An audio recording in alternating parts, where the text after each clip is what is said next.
So hey guys, welcome to my new videos. और आज हम लेकर आए हैं वीडियो लोन सेटलमेंट या क्रेडिट कार्ड सेटलमेंट पे। एक्चुअल में बहुत सारे लोग की प्रॉब्लम्स होती है कि वो लोन तो ले लेते हैं लेकिन उसको चुका नहीं पाते हैं। उसके बाद रिकवरी एजेंट घर तक आते हैं, उनकी बहुत प्रॉब्लम्स होती है। तो इसमें एक ऑप्शन होता है सेटलमेंट का, और जो सेटलमेंट इंडिया में लीगल है।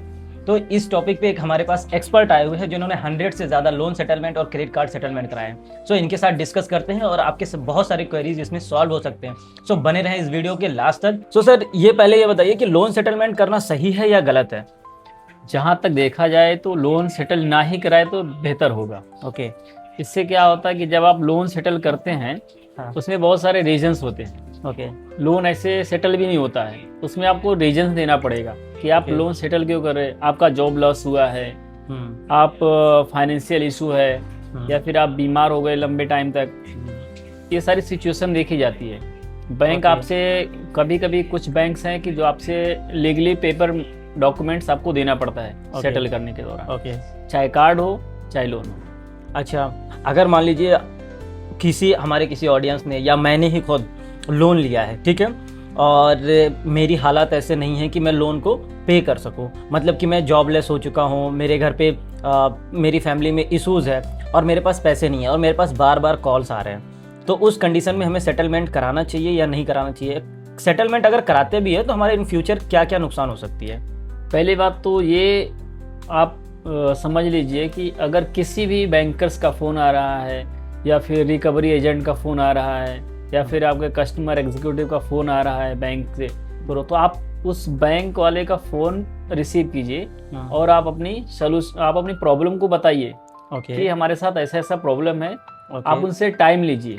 ओके। अगर वो टाइम आपको देते हैं, यहाँ तक कि हर कोई बैंक आपको टाइम दे देगा, ओके। ऐसा नहीं कि नहीं टाइम देगा, टाइम देगा, क्योंकि आपकी सिचुएशन ऐसी नहीं कि आप उनका पेमेंट कर सको उस टाइम पे। ओके। और कोई नहीं चाहेगा कि हमारा पेमेंट ना मिले।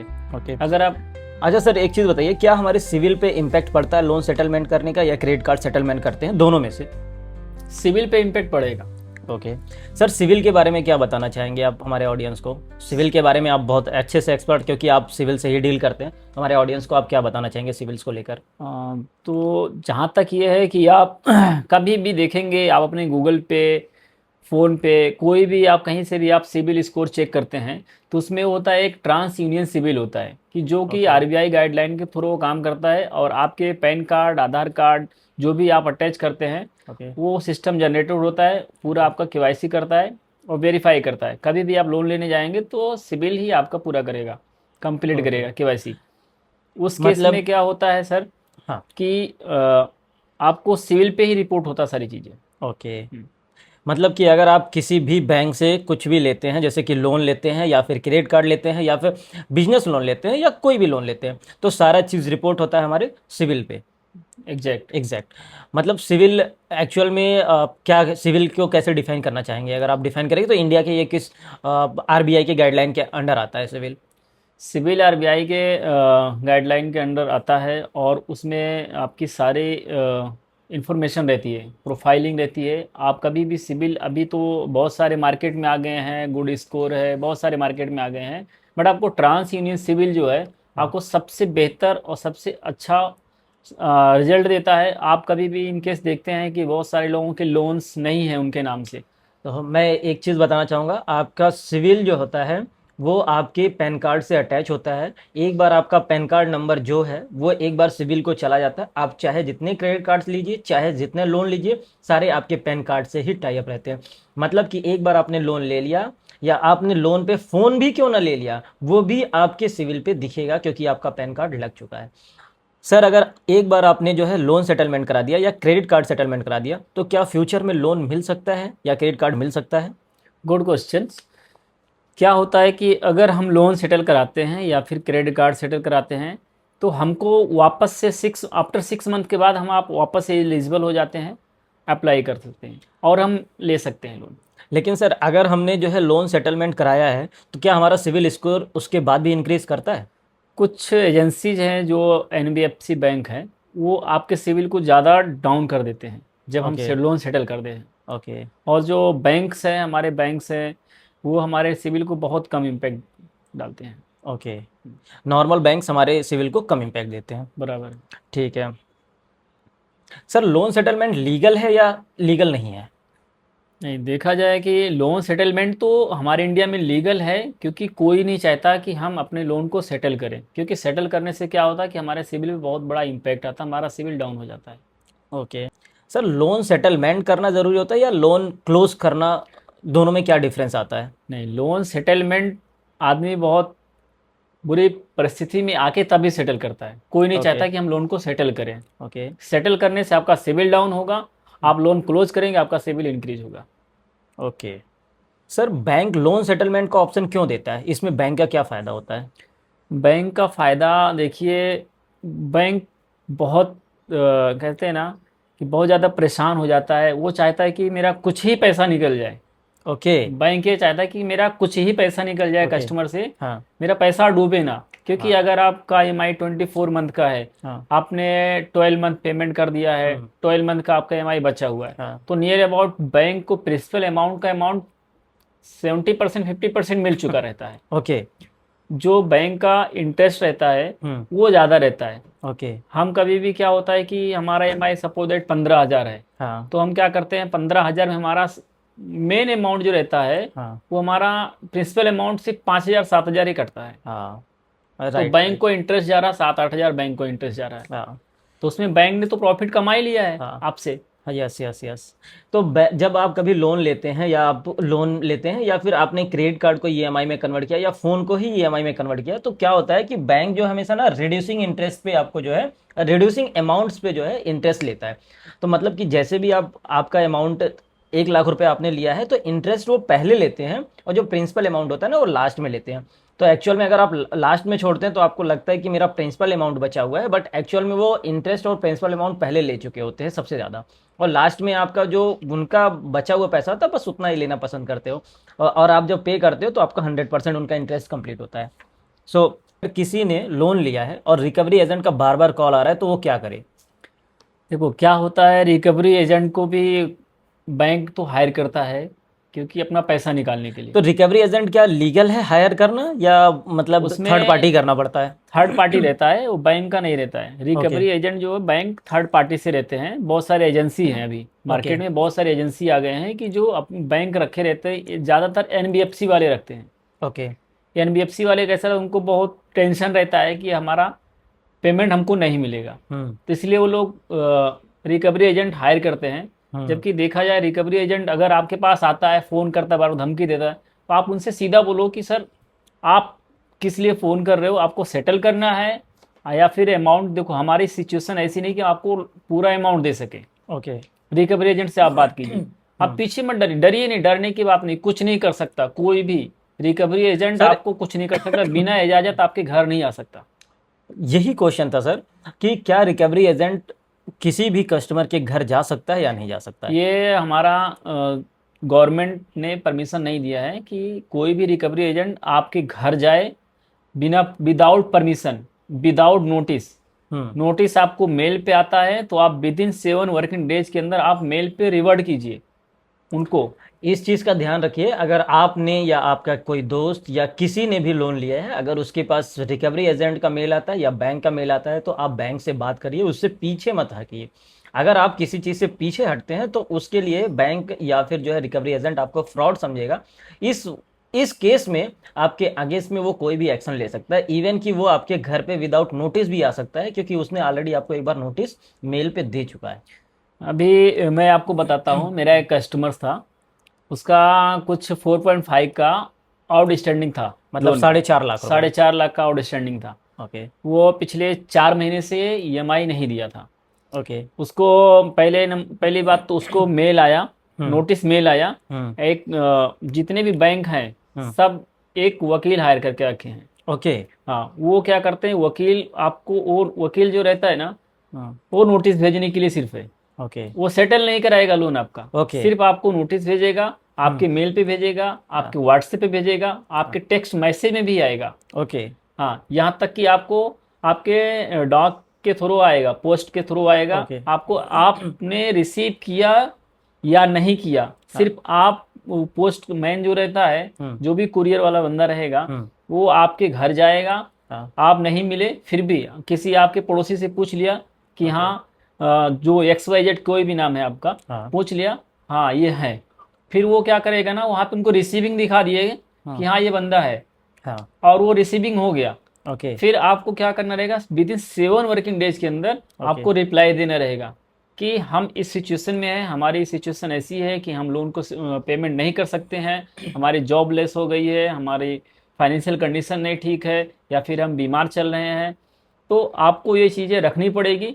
बहुत सारे केस में क्या होता है कि बहुत सारे बैंकर्स क्या होते हैं कि आपसे मांगेंगे ये ठीक है आपकी जॉब लेस हो गई है तो आप अपना स्टेटमेंट भेजिए, आपको सैलरी क्रेडिट हो रही कि नहीं हो रही है, या फिर आप रिजिग्नेशन लेटर दीजिए, आपने अपने कब रिजाइन दिया, या फिर आपको कंपनी क्यों निकाला।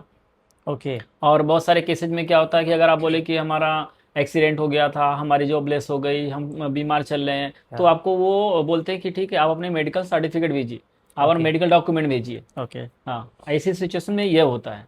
तो फिर आप अगर भेजते हैं तो ठीक है, अगर आप नहीं करना चाहते हैं तो आप उनसे बात कीजिए, एकदम पोलाइटली बात कीजिए, कोई नहीं डरने की बात नहीं है।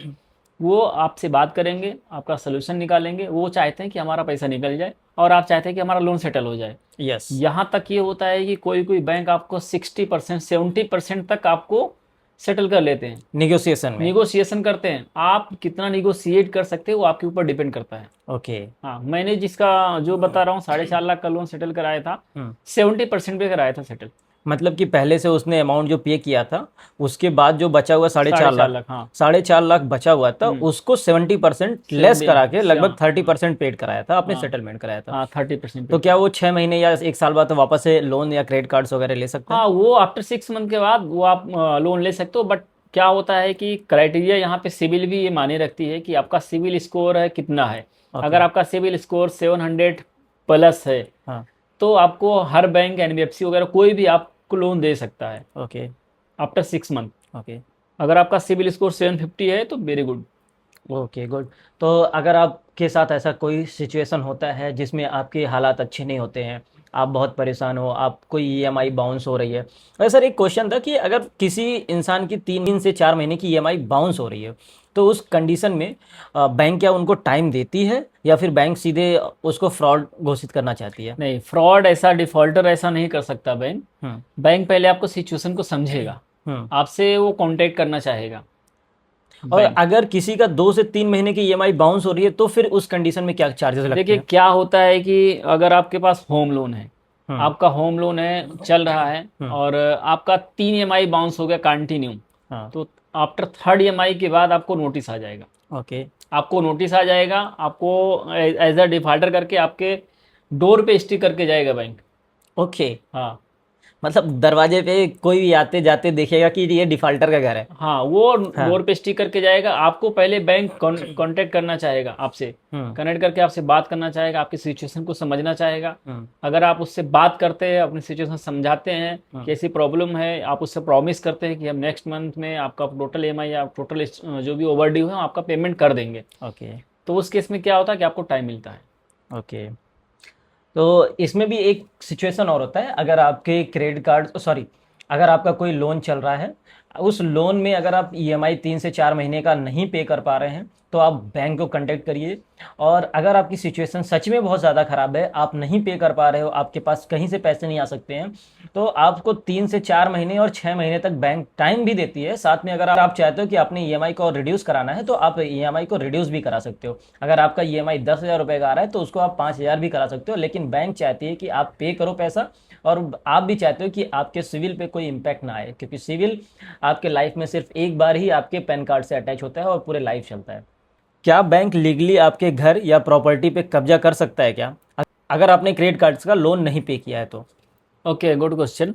देखिए यहाँ पर आपने बहुत अच्छा क्वेश्चन किया, और हमारे जो भी हमारे फ्रेंड हैं या फिर हमारे आज के कैसा हो गया हमारे समाज में कि किसी को पता नहीं रहता कि हमारा लोन क्या है, सिक्योर लोन है कि अनसिक्योर लोन है। यहाँ पे कंडीशन लोन भी होता है। 2 तरह के होते हैं, एक सिक्योर लोन होता है, एक अनसिक्योर लोन होता है। हाँ, और 2 तरीके एक लोन और होता है जिसपे इंश्योरेंस होता है। वो कौन सा लोन होता है जिसपे एक आप जब भी लोन लेने जाते हो तो उसके अगेंस्ट में एक इंश्योरेंस भी करवाना पड़ता है? वो इंश्योरेंस हो ही जाता है, आप करो नहीं करो फिर भी आपका इंश्योरेंस हो ही जाएगा। उसके चार्जेस भी आपके लोन में ऐड होके जाते हैं। वो आपको बैंक करके देगा, आपका वो इंश्योरेंस का 5,000 10,000 जो भी रहता है वो आपका डिडक्शन करके आपको अमाउंट डिसबर्स करेगा। ओके। हाँ, वो और इस कंडीशन में होता है कि आप सडनली कहीं आपका एक्सीडेंट हो गया, कुछ हो गया, आपके ओके। साथ ऐसा किसी के साथ ना हो, हाँ। तो उसमें बैंक क्या करता है, वो क्लेम करता है। ओके। बैंक पॉलिसी क्लेम करेगा, और हम्म। वो पॉलिसी जो भी रहेगा, किसी भी पॉलिसी इंश्योरेंस का रहेगा, उससे क्लेम करके वो अपना पैसा बैंक ले लेगा। ओके। हाँ।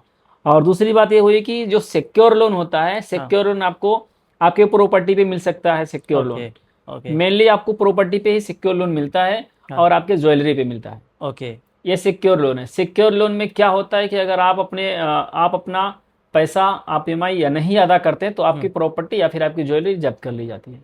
ओके। और उस कंडीशन में क्या होता है कि आपकी प्रॉपर्टी की वैल्यू लगाई जाएगी। हाँ। बैंक जैसे सपोज दैट आप जिस घर में रह रहे हो, अगर इसकी वैल्यू 50 लाख है हाँ। और आपका लोन 25 लाख है, हाँ। तो इसको बैंक सेल करेगा। हाँ। सेल करने के बाद 25 लाख बैंक रखेगा, 25 लाख आपको दे देगा। ओके, मतलब कि मेरी जो प्रॉपर्टी के कागज बैंक के पास सबमिट रहेंगे सिक्योर लोन में, वो बैंक कभी भी नीलामी कर सकती है आफ्टर, अगर आपने ईएमआई बाउंस किया है नियर टू कितने मंथ, 4 महीने से ज्यादा या 6 महीने से 3 ज्यादा? मंथ 6 मंथ, 3 मंथ के बाद ही नोटिस आने लगता है। अच्छा, पहले नोटिस आता है, उसके बाद जो है बैंक ऐसा करने के लिए रेडी होती है। हाँ, और नीलामी करने से पहले भी कोई मेल आता है या नोटिस आता है? सब आपको नोटिस आएगा, सब आपको मेल आएगा, आपको बैंक आपसे बात करेगी। सब होने के बाद ही ये सारा चीज होता है। क्या आपके साथ कभी ऐसा हुआ है कि आपके रहते हुए बैंक में कि किसी की अगर ईएमआई 2 3 4 ईएमआई, मान लीजिए 4 ईएमआई बाउंस हुई है और ज़्यादा उसको फोर्स ना किया गया, उसकी प्रॉपर्टी सबसे पहले बेचने की बातें चलती हो? पहले क्या क्या ऐसा होता होता है है कि कि सिक्योर लोन में मोस्टली लोग जब भी लोन ले लेते तो एक दिल में होता है कि यार अगर मैंने ईएमआई नहीं भरा तो मेरे साथ क्या होगा, अब मेरे पिताजी के नाम से प्रॉपर्टी है और फिर घर पे नोटिस आया और प्रॉपर्टी जब्त करने की बातें चलेगी, तो उस कंडीशन में लोग डर जाते हैं बहुत सारे, तो कैसे हाँ, हैंडल करें? तो दूसरी बात यह है कि कोई भी बैंक अगर आपके पिता के नाम से प्रॉपर्टी है, तो बैंक कुछ नहीं कर सकता। ओके। आपके नाम से जो प्रॉपर्टी है उसी पे बैंक का हक है। ओके। हाँ, आपके पिता के नाम की प्रॉपर्टी पे बैंक का कोई हक नहीं है, कोई तो अधिकार नहीं है। जब मैं लोन लेने जा रहा हूँ तो मैं अपने कोलेटरल में अपने पापा की या अपने पिताजी की मैं प्रॉपर्टी रख रहा हूँ, तो क्या बैंक एक्सेप्ट करेगी या नहीं करेगी? नहीं, आपके नाम से जो भी डॉक्यूमेंट्स है वही बैंक एक्सेप्ट करेगी। आपके पिता के नाम से जो भी है वो बैंक एक्सेप्ट नहीं करेगी। अगर नॉमिनी में आपका नाम हो तो? नॉमिनी में आपका नाम है तब भी बैंक उनसे मोस्टली क्या होता है कि बैंक वाले इतना होशियार होते हैं कि लोन देने के चक्कर में ना तो नॉमिनी पूछते हैं और ना तो रिलेशन पूछते हैं किसी का, वो सबमिट कर देते हैं और कर देते हैं, तो उसमें सर ऐसे मत बोलो, क्योंकि बैंक एक हमारे आरबीआई से टाई अप है सारे बैंक्स, और सारे बैंक्स अपने ही प्रॉफिट देखते हैं, कभी भी कस्टमर के प्रॉफिट्स नहीं देखते हैं। कस्टमर कैसा भी हो, अगर कस्टमर ने एक बार लोन लिया है तो बैंक को वो पूरा चाहिए इंटरेस्ट के साथ, एग्जैक्टली जो भी उन्होंने प्रॉमिस किया है, जितने परसेंट पे उन्होंने इंटरेस्ट पे लिया है। बराबर है। हाँ, तो वो ज़रूर अपने डॉक्यूमेंट्स के वेरीफाई करते हैं, और जिन्होंने लोन कराया होता है उनके ऊपर भी जो है हाँ प्रेशर होता है कि महीने में इतना लोन कराना है, और ये चीज़ है, तो लोग कुछ लोग जो है ऊपर नीचे करते हैं, कभी कभी तो सैलरी स्लिप में भी इधर उधर हो जाता है। क्या होता है सिक्योर लोन में जो रहता है ना, तो जो बंदा लोन ले रहा है उसके नाम से प्रॉपर्टी चाहिए। ओके। तभी ठीक है। आपको लोन अनसिक्योर लोन में अब जैसे मैंने बताया कि प्रॉपर्टी या घर पे तो ले सकते हैं, तो आपने बोला कि सिक्योर लोन में रहेगा तभी ऐसा हो सकता है। अनसिक्योर लोन में कैसे क्या हो सकता है, जैसे कोई जॉब कर रहा है तो ऐसे कंडीशन में पर्सनल लोन? अनसिक्योर लोन में क्या होता है कि वो आपके जो मंथली आप अर्न कर रहे हैं, हाँ। आपकी सैलरी हो या फिर आपका बिजनेस हो, हाँ। कुछ भी हो, उसके बिहाफ पे ही आपको लोन दिया जाता है। ओके। हाँ, आपकी उसमें लॉयल्टी देखी जाती है कि हाँ बंदा दे सकता है, इतना इसकी अर्निंग है। ओके। और उस कंडीशन में अगर कोई जॉब कर रहा है अच्छी जगह पे, उसकी सैलरी 50 से 60 हज़ार रुपये है, उसकी ईएमआई 15 हज़ार रुपये आती है, अगर वो ईएमआई ना पे करना चाहे तो बैंक उसके अगेंस्ट में क्या करना चाहेगी? बैंक उसके अगेंस्ट में क्या करेगी, पहले नंबर तो वो बैंक आपको नोटिस भेजेगी, आपको फ़ोन पे फ़ोन आएगा, रिकवरी एजेंट का फ़ोन आएगा। फिर आपसे लास्ट में आपको क्या करेगी, बैंक आपको ऑफर भी करेगा। अगर आप फ़ोन रिसीव नहीं कर रहे, कुछ भी नहीं कर रहे, तो आपको मेल पे, आपको व्हाट्सएप पे आपको ऑफर करेगी सेटलमेंट का। ओके। इस सेटलमेंट का नोटिस आता कितने दिन के बाद है? सर आफ्टर 3 मंथ 6 मंथ के बाद आपको सेटलमेंट का नोट लेटर आने लगता है। ओके। क्या कभी सामने से भी कस्टमर सेटलमेंट के लिए ऑफर कर सकता है बैंक को? हाँ कर सकता है, अगर वो काफ़ी टाइम से नहीं भर रहा है तो ही कर सकता है। हाँ। ईएमआई बाउंस से जा रहे तो ही कर सकता है, अगर ईएमआई कंटिन्यू टाइम पे जा रहा है तो लोन सेटलमेंट नहीं होता है, लोन क्लोज ही होता है।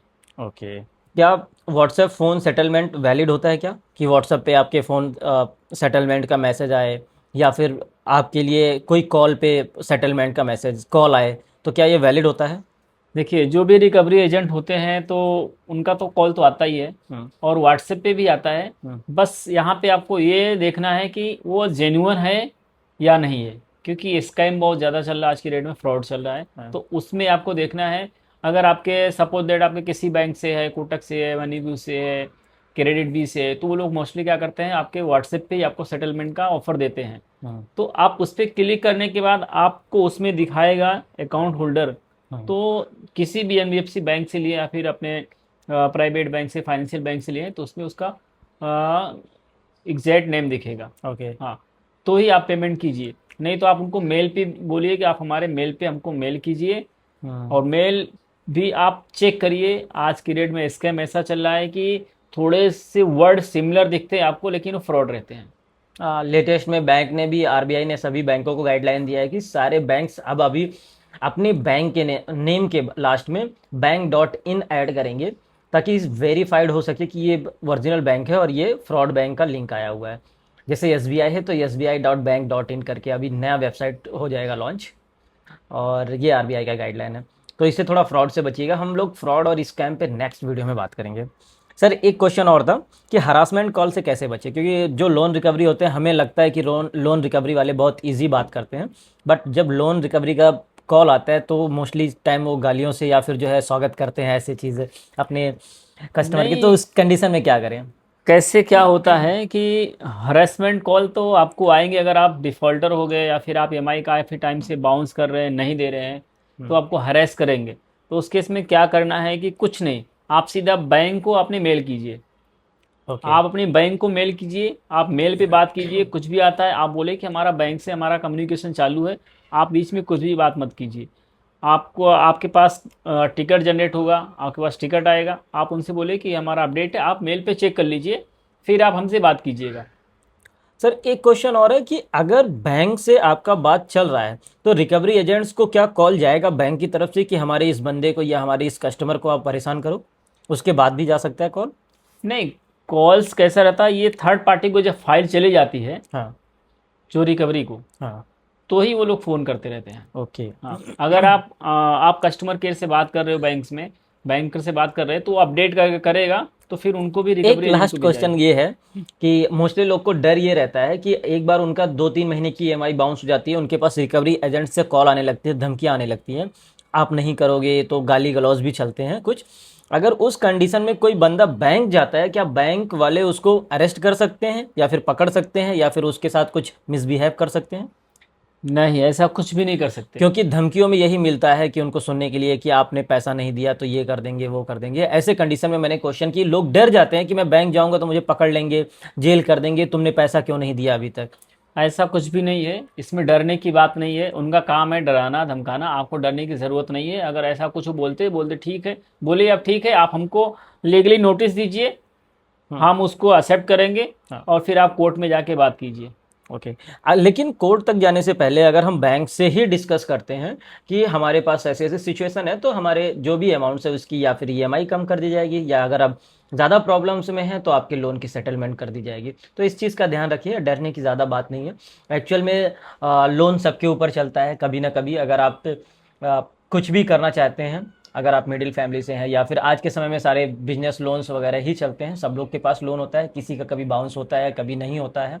तो इस कंडीशन में आप अपने बैंक से डिस्कस करें, डरे नहीं। कभी भी किसी रिकवरी एजेंट का कॉल आए उससे पहले कि आप अपने बैंक के टचअप में रहें, क्योंकि अगर आप बैंक के टचअप में रहते हैं तो आपके पास कोई भी फ्रॉड सिचुएशन नहीं हो पाएगा।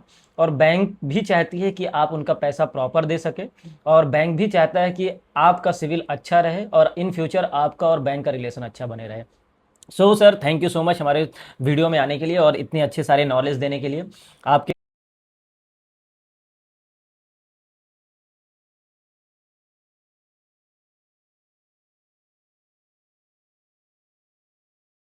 कमेंट्स में ज़रूर डालिएगा और हम नेक्स्ट वीडियो में सारे कमेंट्स के जवाब दिए जाएंगे।